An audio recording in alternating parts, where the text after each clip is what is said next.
Nizamabad forest కార్యాలయం వద్ద ఉద్రిక్త వాతావరణం చోటు చేసుకుంది. కార్యాలయం ప్రధాన గేట్ వద్ద బైరాపూర్ గ్రామస్తులు ఆందోళన చేపట్టారు. అటవీశాఖ స్థలంలో గ్రామస్తుడు ప్రకాష్ మక్క పంట వేశాడు. అయితే అటవీశాఖ అధికారులు ఆ పంటపై గడ్డి మందు చల్లారు. దీంతో మనస్తాపానికి గురైన రైతు ప్రకాష్ ఆత్మహత్యాయత్నానికి పాల్పడ్డాడు. పరిస్థితి విషమంగా మారడంతో జిల్లా కేంద్రంలోని ప్రైవేట్ ఆసుపత్రికి తరలించారు. అటవీశాఖ అధికారుల తీరును నిరసిస్తూ బైరాపూర్ గ్రామస్తులు ఆందోళన చేపట్టారు. అటవీశాఖ కార్యాలయంలోకి చొచ్చుకుళ్లేందుకు యత్నించారు. దీంతో పోలీసులు అడ్డుకున్నారు. ప్రకాష్ ఆత్మహత్యాయత్నానికి కారణమైన అధికారులపై చర్యలు తీసుకోవాలని గ్రామస్తులు డిమాండ్ చేశారు.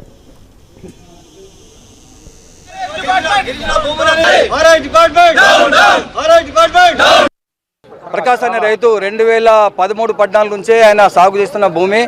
ఆయన నిండు పంట ఉండే ఇది మక్కలు వేసుకొని కూర్చున్నాడు. ఆలు మొగలు పనిచేసే క్రమంలో ఫారెస్ట్ అధికారులు పోలీస్ అధికారులు పోయి దౌర్జన్యంగా వాళ్ళ ఇద్దరిని లేడీ పోలీసు ఆడ మనిషిని మరి ప్రకాష్ను ఈ మగ పోలీసులు బాగా దౌర్జన్యంగా కొట్టేసి ఈ మక్కలు చనిపోయేటట్టు వాళ్ళు స్ప్రే చేయడం జరిగింది. మరి ఆ క్రమంలోనే ఆయన ఈ పీకులాటలో ఆయన మందు తాగడం జరిగింది. మరి